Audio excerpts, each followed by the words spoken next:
Right off the bat for this story, I want to tell you if you like what you're about to hear, and I think you will, go check out mattdymerski.com, mattdymerski.com, and check out some of his books there. Thank you. A Shattered Life. I don't know when you're going to read this, but I can tell you when it all started. I was out for a walk alone in the woods when the entity came for me. It was beyond a blur. It was, for lack of a better term, the absence of meaning. Where it hid, there were no trees. Where it crept closer, there was no grass. Through the arc it leapt at me, there was no breeze or motion. There was no air at all. As it struck, I felt the distinct sensation of claws puncturing me, somewhere unseen. Somewhere I had never felt before. My hands, arms, legs, and torso all seemed fine, and I wasn't bleeding, but I knew I had been injured somehow. As I fearfully ran back home, I could tell that I was less. I was vaguely tired, and it was hard to even focus at times. The solution at the early stage was easy. A big cup of coffee that helped me feel normal again. For a while, that subtle drain on my spirit became lost in the ebb and flow and the caffeine in my system. You could say my life began that week. Actually, because it was when I met Mar. She and I got along great, though to be honest, I'm pretty sure I fell in love with her over the phone before we even actually met. It was almost as if the strong emotions of that first week made the entity fight back. It was still with me, latched onto some invisible part of my being. The first few incidents were minor, and I hardly worried about them. The color of my neighbor's car changed from dark blue to black one morning, and I stared at it before shaking my head and shrugging off the difference.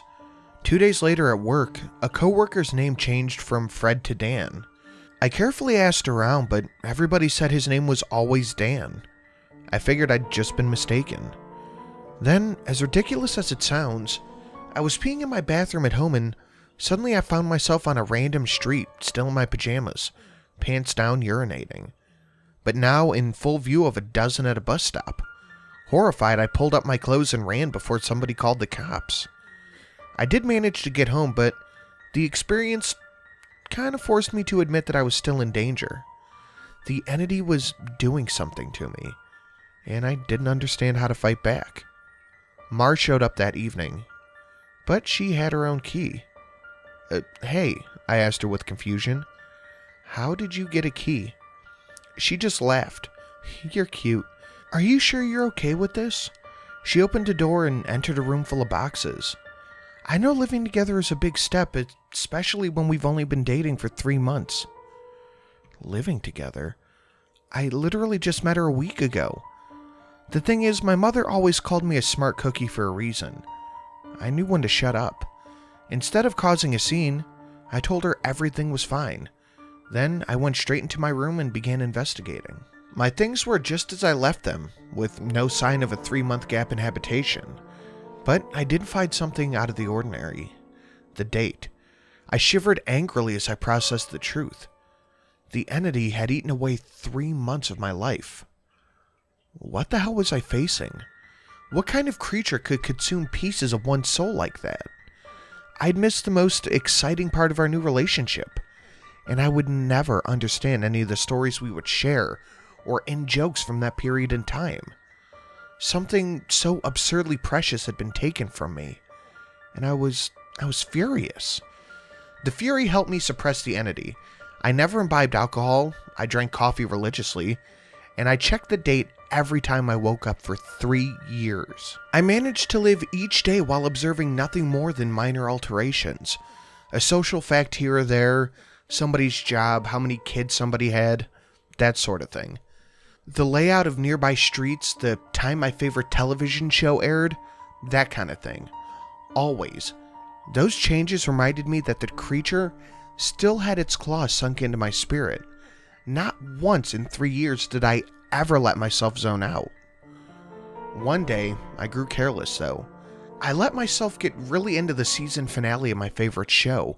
It was a gripping, fantastic story. Right at the height of the action, a young boy came up to me and he shook my arm. Surprised, I asked, "Who are you? How'd you get in here?" He just smiled brightly and laughed. "Silly Daddy." My heart sank in my chest. I knew immediately what had happened. After a few masked questions, I discovered that he was 2 years old, and that he was my son. The agony and heartache filling my chest was nearly unbearable. Not only had I missed the birth of my son, I would never know or see the first years of his life. Mar and I had obviously gotten married and started a family in the time I'd lost. I had no ideas what joys or pains those years contained. It was snowing outside. Holding my sudden son on my lap, I sat and watched the flakes fall outside. What kind of life was this going to be if slips in concentration could cost me years? I had to get some kind of help. The church had no idea what to do. The priest didn't believe me and told me that I had a health issue rather than some sort of possession. The doctors didn't have a clue. Nothing showed up on their tests and scans, but they happily took my money in return for nothing.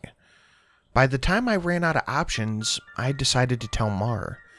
There was no way to know what all this looked like from her side. What was I like when I wasn't there? Did I still take our son to school? Did I do my job? Clearly I did, because she never seemed none the wiser, but I still had a horrible feeling that something must have been missing in her life when I wasn't actually home inside my own head. But the night I set up a nice dinner in preparation, she arrived not by unlocking the front door, but by knocking on it. I answered and found that she was in a nice dress. She was happily surprised by the setting on the table. "A fancy dinner for a second date? I knew you were sweet on me." Thank the Lord I knew when to keep my mouth shut. If I had gone on about getting married and having a son, she might have ran for the hills. Instead, I took her coat and sat down for our second date. Through carefully crafted questions, I managed to deduce the truth. This really was our second date. She saw relief and happiness in me, but interpreted it as dating jitters. I was excited to realize that the entity wasn't necessarily eating whole portions of my life. The symptoms, as I was beginning to understand them, were more like the consequences of a shattered soul. The creature had wounded me, broke me into pieces. Perhaps I was to live the rest of my life out of order, but at least I would actually get to live it. And so, it went for a few years, from my perspective. While minor changes in politics and geography would happen daily, major shifts in my mental location would only happen every couple of months. When I found myself in a new place and time in my life, I just shut up and listened, making sure to get the lay of the land before doing anything to avoid making mistakes. On the furthest flung leap yet, I met my 6-year-old grandson. I asked him what he wanted to be when he grew up.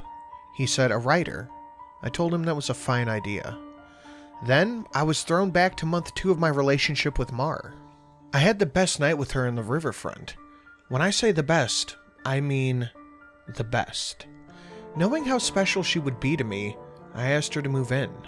I got to live through what I had missed the first go-around, and I came to understand that I was never actually mentally absent. I would always be there, eventually.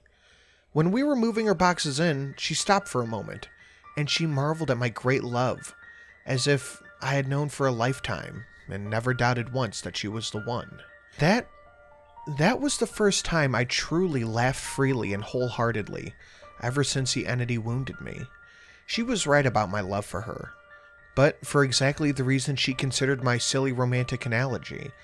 I had known her my whole life, and I had come to terms with my situation, and I found peace with it. It really wasn't so bad to have sneak peeks at all the best parts of my life ahead. But, of course, I wouldn't be writing this if it hadn't gotten worse. The entity was still with me. It had not wounded me and departed like I wanted to believe. The closest I can describe my growing understanding of what the creature was, burrowing into my psyche, fracturing into smaller pieces. Instead of months between major shifts, I began only having weeks. Once I noticed a trend, I feared ultimately my fate would be to jump between times in my life, heartbeat by heartbeat. Forever confused, forever lost. Only an instant in each time would I be able to speak to anybody else, or even able to hold a conversation, never express or receive love. As the true depth of that fear came upon me, I sat in an older version of me which was watching the snow falling outside. That was the one constant in my life. The weather. The weather didn't care who I was or what pains I had to face. Nature was always there. The falling snow was always like a little hook that kept me in place. The pure emotional peace that it brought me was like a panacea on my mental wounds. Yet I had never shifted while watching the pattern of the falling white, and thinking of the times I had gone sledding or built a fort as a child. A teenager touched my arm. "Grandpa? Huh?" He startled me out of my thoughts. I was a little less careful than usual. "Who are you?" He half grinned, as if not sure whether or not I was joking. He handed me a stack of papers and he said, "This is my first attempt at a novel. Would you like to read it and tell me what you think?" Ah, of course. Pursuing that dream of being a writer, I see. He turned bright red. I'm trying to anyway. "All right, run off. I'll read this right now." The words were blurry and annoyed, and I looked for my glasses that I probably had for reading. Being old was terrible. I wanted to leap back into my younger years, but not before I read his book. I found my glasses in a sweater pocket and began leafing through. Mar puttered in and out of the living room. Still beautiful, but I had to focus. I didn't know how much time I would have there. It seemed that we had relatives over. Was it Christmas? A pair of adults and a couple kids that I didn't recognize tromped down the hallway. I saw my son, now an adult, walk by his wife on the way out the door, as a group of extended family began sledding outside. Finally, I finished reading a story and I called out for my grandson. He rushed down the stairs into the living room. "How was it?" "Well, it was terrible," I told him truthfully. "But it was terrible for all the right reasons. You're still a young man, so all your characters behave like young people. But the structure of the story itself is very solid." I paused. I didn't expect it to turn out to be a horror story. He nodded. "It's a reflection of the times. Expectations for the future are dismal, and not hopeful like they used to be." "You're far too young to be aware like that," I told him. Then an idea occurred to me. "If you're into horror, do you know anything about strange creatures?" "Sure. I read everything I can. I love it." Wearily, I scanned the entrances to the living room. Everybody was busy outside, and for the first time, I opened up to somebody in my life about what I was experiencing. In hushed tones, I told him about my fragmented consciousness. For a teenager, he took it pretty well. "You're serious?" "Yeah." He donned the determined look of a grown man accepting a quest. "I'll look into it and see what I can find out. You should start writing down everything you experience. Build some data. Maybe we can map your psychic wound." "Wow, sounds like a plan." I was surprised. That made sense, and I hadn't expected him to have a serious response. "But how will I get the notes all in one place?" "Let's come up with somewhere for you to leave them," he said, frowning in thought. "Then I'll get them, and we can trace the path you're taking through your own life. We could see if there's a pattern." For the first time since the situation had gotten worse, I felt hope again. "How about under the stairs? Nobody ever goes under there." "Sure," he said, and turned toward the living room. I peered after him. I could hear him banging around upstairs.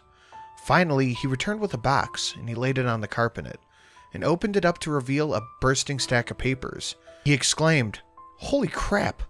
But, of course, being a teenager, he really didn't say crap. Taken aback, I blinked rapidly, forgiving his cussing because of the shock.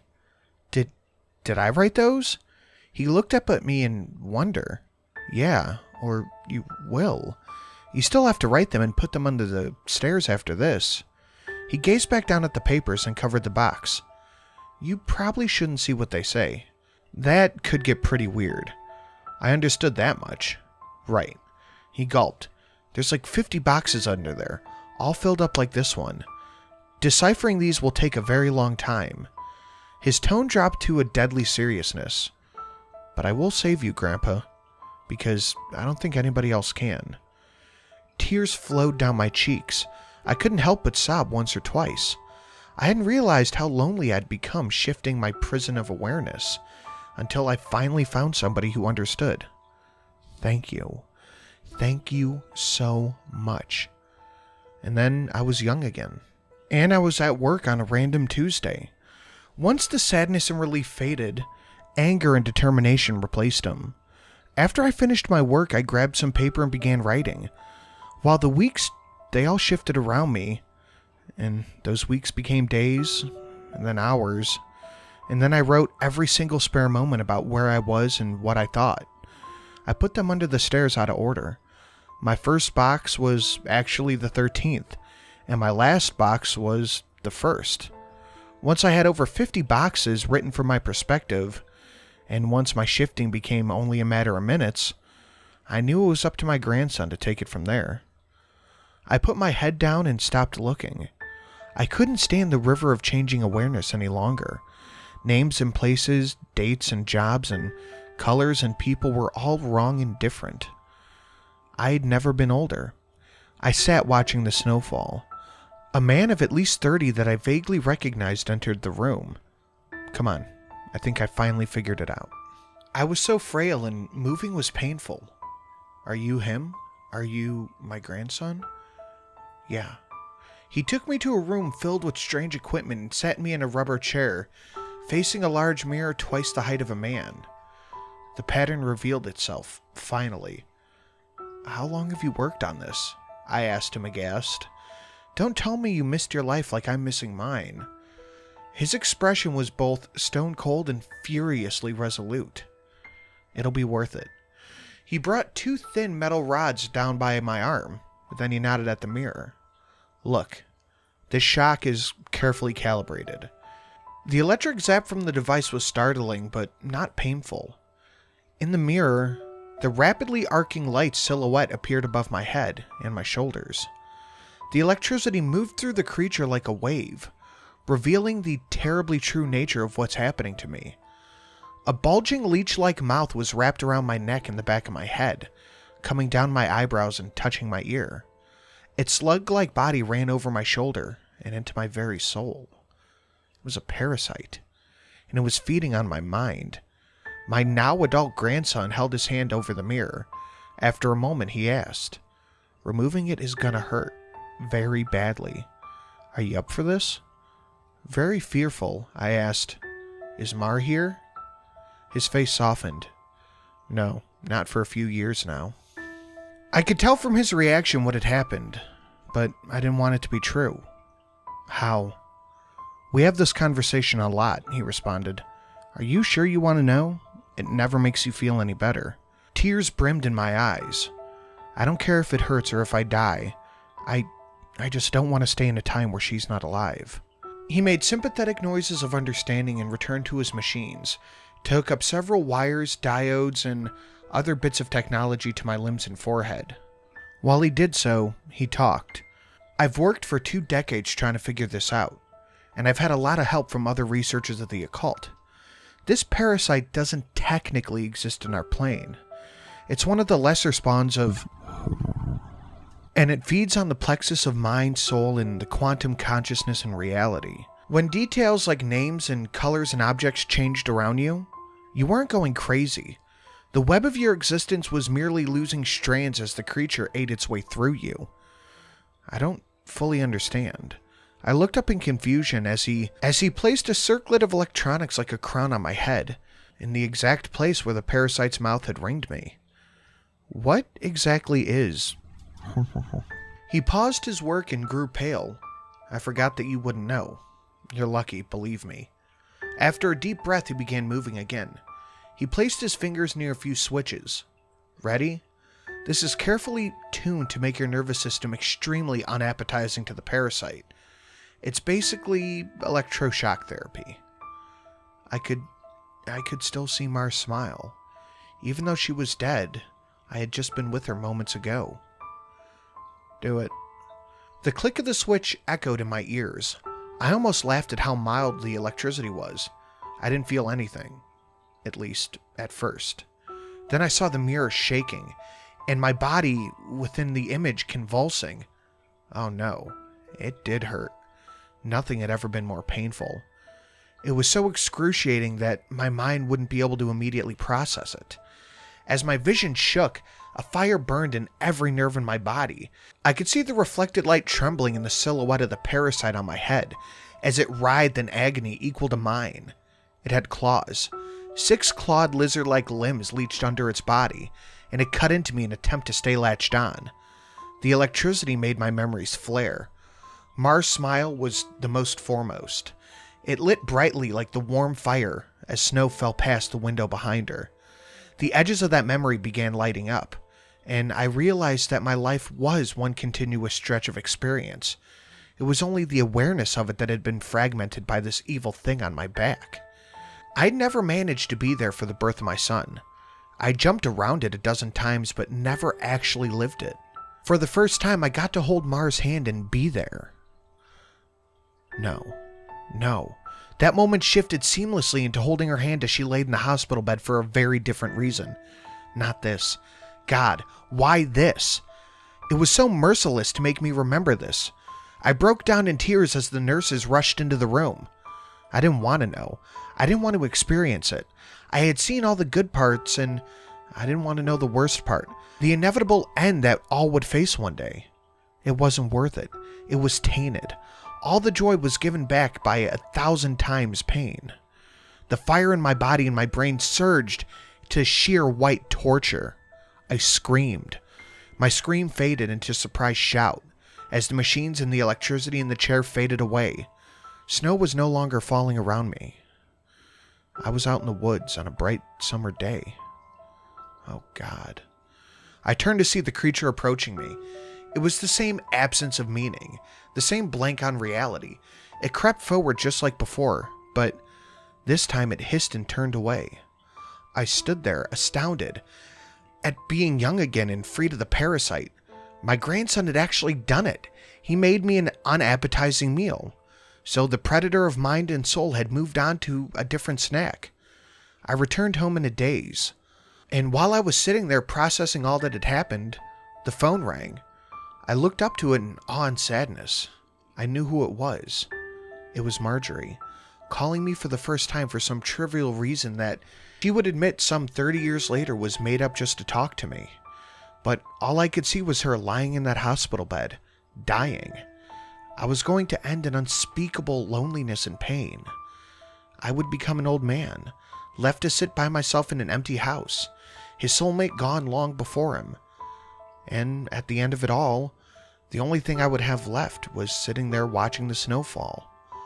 But now, thanks to my grandson, I could also relive all the memories. It would be a wild ride, no matter how it ended. On a sudden impulse, I picked up the phone with a smile, and I asked, "Hey, who's this?" I already knew who it was. Author's note. Together, my grandfather and I set out to write the tale of his life. Unfortunately, his Alzheimer's disease progressed rapidly, and we were never able to finish. He's still alive, but I imagine that mentally, he's in a much better place in the nursing home. I like to think back to his younger days, living life and being happy, because the reality is much, much colder. It's snowing today. He loves the snow. When I visited him, he didn't recognize me, but he did smile. He smiled as he looked out the window.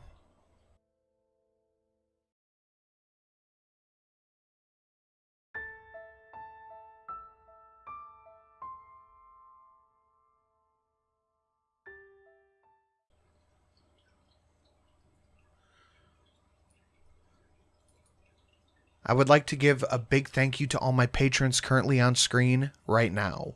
Dan R, Neophyte Games, Chaos X, JY, Pyromancer, Hayden MH, Ethan A, Daniel H, Maximilian Charles P, Go Cute Puppy LLC, Young Sykes, Dark Side of the Bear, Revenik, Paul T, and Mr. Swiston.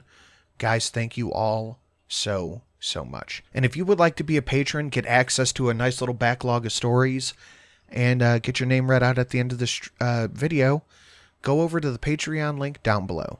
Thanks for listening.